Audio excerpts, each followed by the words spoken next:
Is State Director of the Australian Christian Lobby, ACL, and is well versed in the issues we're facing.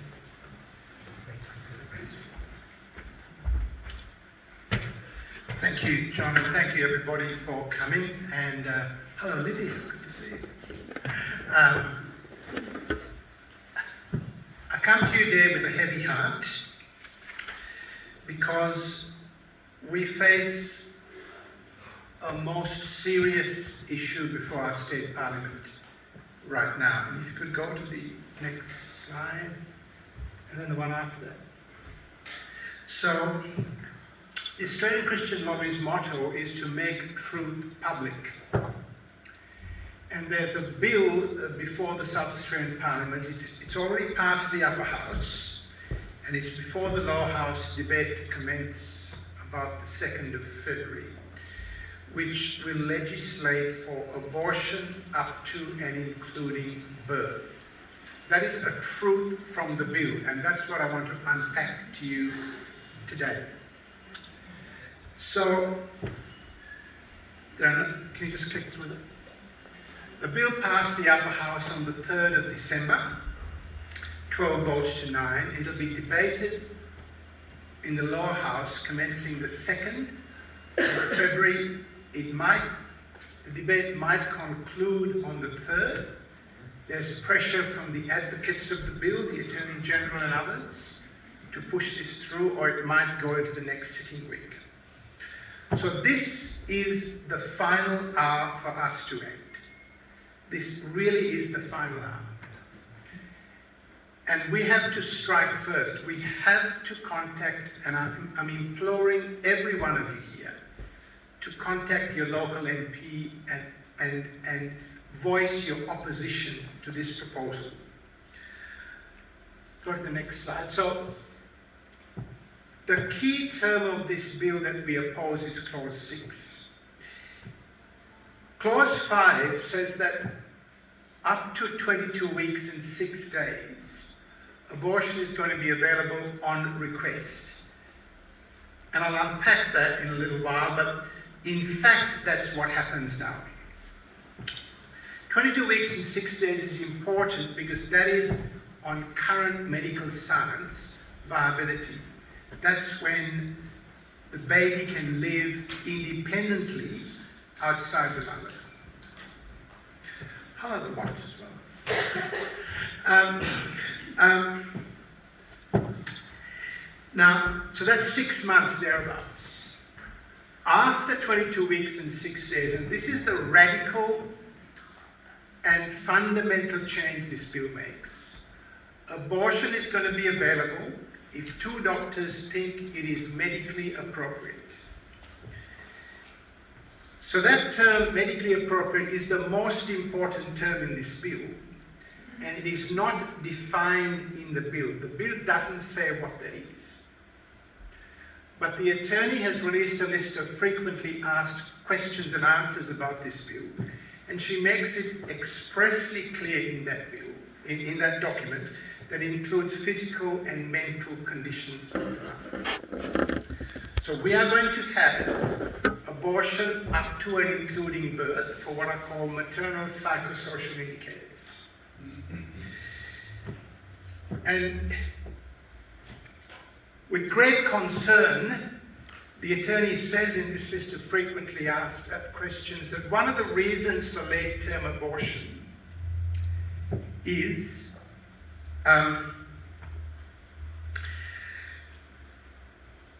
poverty, or words to that effect.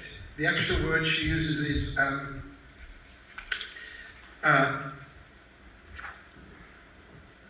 deprivation or something to that effect. So what we're saying is, if you live in the poorer parts of Adelaide, South Australia, and you feel that you can't have a baby because you have 3 and it's too tough, that's all right. You can end that baby's life even though it's far. If you live in the leafier parts of Adelaide, well, you have money to have your baby.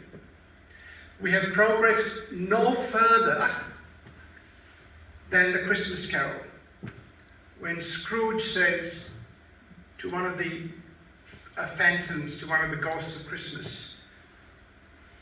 These are the undesirables. We have progressed no further. That is what's being put before us. You can go to the next slide. In that list of frequently asked questions, question 5 is this: how are late-term abortions conducted? And I'm going to take a few minutes here, and some of this may be distressing.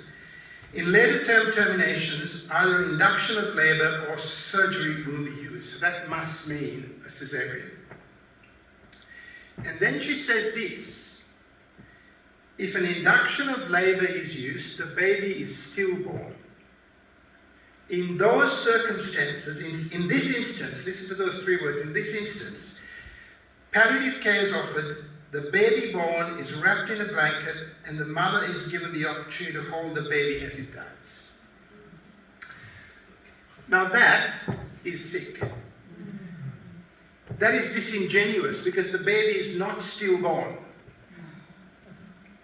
Now, what we're saying is that a mother determines to end the life of the baby. The baby is born alive, and the mother is given this child to hold while it chokes to death. What that will do to the mental health of a woman going forward is unspeakable. I've never been a mum, and I never will be, but I've known the joy of holding 4 children and the wonder of their sweet breath. And we are saying that we are going to permit in this society this to occur, that a baby is delivered meant to die who can live, and ask the mother to hold it while it chokes to death. Or, if we're a bit more humane, in some instances, in late termination, feticide is undertaken, which means the baby will be stillborn. That means that we'll inject the heart of the baby. This is a 7-month, perhaps, baby. The mother's already felt it living inside of her. We're going to inject potassium chloride or something like that into the heart and kill the baby. Now, the attorney is saying, and she said on ABC radio on the 1st of November, the interviewer put to her that the opponents of this bill, and that was me, are saying this allows for late-term abortion. And she said that is not correct. It is correct. What she said is not true. And this clause 6 and this express statement from her office shows that it is true. This is the most serious moral issue we're going to face. We have faced. And if that's not bad enough, go to the next slide. In November or December, there was a forum in Parliament. Chris Clisby spoke. Chris is here, she's going to speak in a minute. And one nurse told the parliamentarians of an instance that she had witnessed of a baby being left to die, and how it distressed her. And she was attacked by the proponents of this bill. Her credibility was questioned. In this document, the frequently asked questions, the Attorney General says this: in some instances, I've got to lift this up, I've just had cataract surgery, so I'm having difficulty reading. Women are counseled about this because babies are born alive. In such circumstances, the infant is not resuscitated and nature is allowed to take its course. So this is our Attorney General saying that in South Australia, expressly, this happens. Babies are born, not late term, not past 24 weeks, but up to about 23 weeks, and left to die in South Australia. This is an open declaration by your government. So this is why I say this is the most serious moral problem we're going to confront. and we cannot stay silent. But there is hope. If you go to the next slide. On the 9th of December, the leader of the opposition, Peter Malinauskas, said on ABC Radio, he has a degree of anxiety about late-term abortions, and while he considers sometimes they're legitimate, we want to be sure that there's a robust test, and also he's got concerns in relation to gender selection abortion. That is where you choose to abort a child because you want a different sex. Mainly get rid of girls.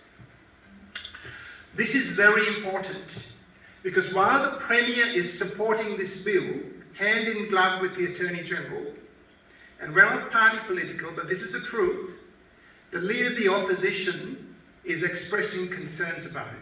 We must support him. And if you have time, ring his office in Croydon, in Parliament House, and thank him. No, not if you have time. Please do it. Please do it. Thank him for his stand. If you go to the next slide. Senator Alex Antic is a Liberal senator, and on his Facebook page, he has an open letter to MPs where he says, I ask you to reject the termination of pregnancy bill which seeks to allow abortion up to birth. At 20 weeks and 6 days, the fetus is viable, it has a heartbeat, and can feel pain. He's got thousands of signatures, and if you haven't, please go to that Facebook page and sign it and share it. We need to support this man, and this will be sent to every state local MP, lower house MP. And the next slide. And in the debate in Parliament on the 3rd of September, the Honourable David Ridgway, who's a government minister, said this. Most of the amendments I supported have lost. It demonstrates to me that this chamber really has not had the health and well-being in mind of either the mother or the child when they were not prepared to support the Honourable Dennis Hood's amendment about gender selection. What the upper house did was to reject an amendment to say that abortion wouldn't be allowed on the basis of gender selection. They actually did that. 12 members of our parliament thought it was proper and legitimate to reject that amendment. We cannot stay silent now. We should be outraged at that. If you go to the next slide. Just to tone the intensity of the talk down for a minute, I want you to remember 4 numbers. It's not really toning it down. 4,000. That is the number of abortions roughly that happen every year in South Australia. 4,000. That's 80 a week. This last week, 80 children lost their lives in South Australia at the hand of the medical profession and their distressed mum. The next number is very, very important in this debate.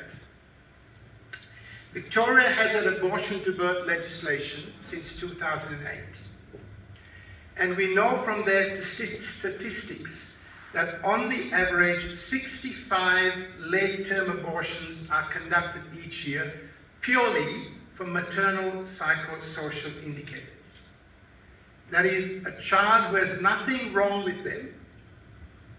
The mother's life is not in danger from any serious medical condition, but because of a psychosocial indicator.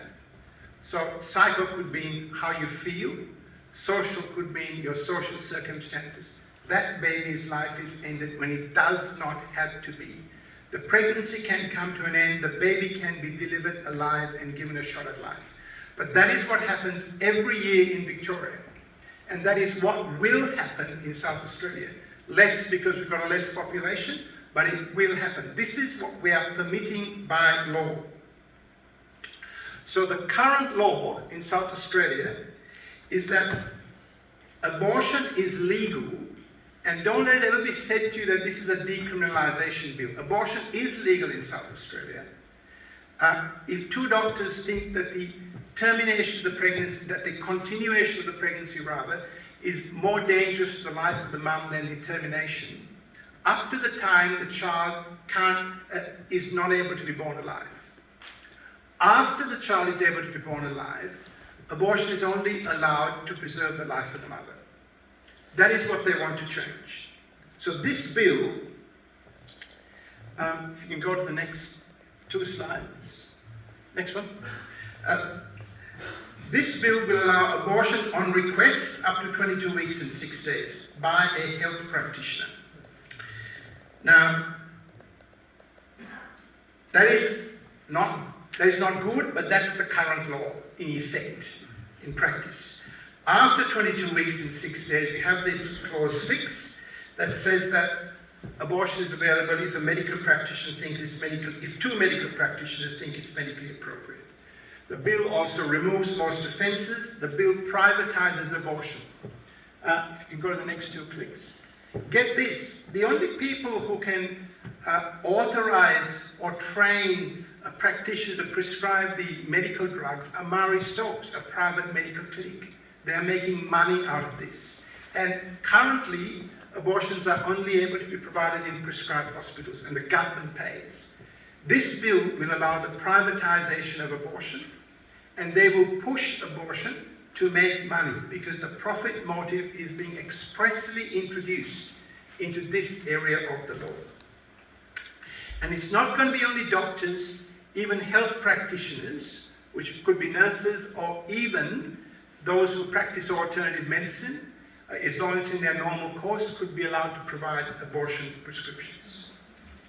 So our position, ACL's position, the next slide, is that abortion should not be permitted after the child is capable of being born alive, unless it's to preserve the life of the mother. That's the current law. It's not a great position, but it's far better than what's proposed. We don't oppose this creation of this new act. We don't oppose removing an offence for a woman who obtains an abortion. We say only medical practitioners should be allowed to provide an abortion. The next 2 clicks. There shouldn't be telemedicine, and Dr. Turnbull will unpack why that's dangerous. And there should definitely not be privatisation of abortion. Now, if you could, you hold the key.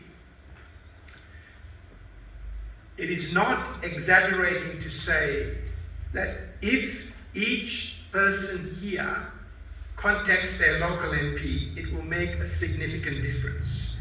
Their ultimate concern is whether you will vote for them at the next election in March 2022. And I ask each one of you to contact your local MP tomorrow and say, if you vote for this bill, and if you don't support the amendments to reject late-term abortion, we will not vote for you at the next election. It doesn't matter that you have to vote for the other side. You may never have voted for the other side in your life, but you, and I say this advisedly, you have to do this. We have to make a stand here. And if you go to the next slide, explain your grounds for opposition. You've been given in these slides an education that many MPs may not know all of this stuff. And we can provide the slides, and your pastor has the slides, you can have them. Explain what the current law is, as I've done. Tell them what the attorney actually provides. The Watt's daughter went down to see a local MP in Narracourt and unpacked some of this stuff. And he said, I haven't read the bill. Now, she made a difference, and you can make a difference. Ask for their position, but tell them, most importantly, that if you vote for this proposal, we will not vote for you at the next election. Be clear. Go to the next slide. Be clear, write out your thoughts. Be courteous, we're representing Christ. I've spoken forcefully today, but Jesus spoke forcefully, but always courteously. Be confident, they have to hear from you. You are their representative, they're your representative. And make sure you do something. Before you go home tonight, write some thoughts down that you're going to do tomorrow when you read them. So, if you go to the last slide, over the holidays I read the biography of Ulysses S. Grant. Now, he was the general who won the Civil War for the Union. And he had a motto, strike first. So get out there and do something. Make them respond to you. One of the reasons the attorney perhaps has put out this list of frequently asked questions is because such a lot of noise has been made about late-term abortion. And she's had to disclose the position. Set the agenda. Let them know that as your representative, you want them to vote against this proposal. And define the contours of the battle. Let them know it's going to cost them. If they vote for this bill, they will not get your vote at the next election. Make that clear to them. Thank you.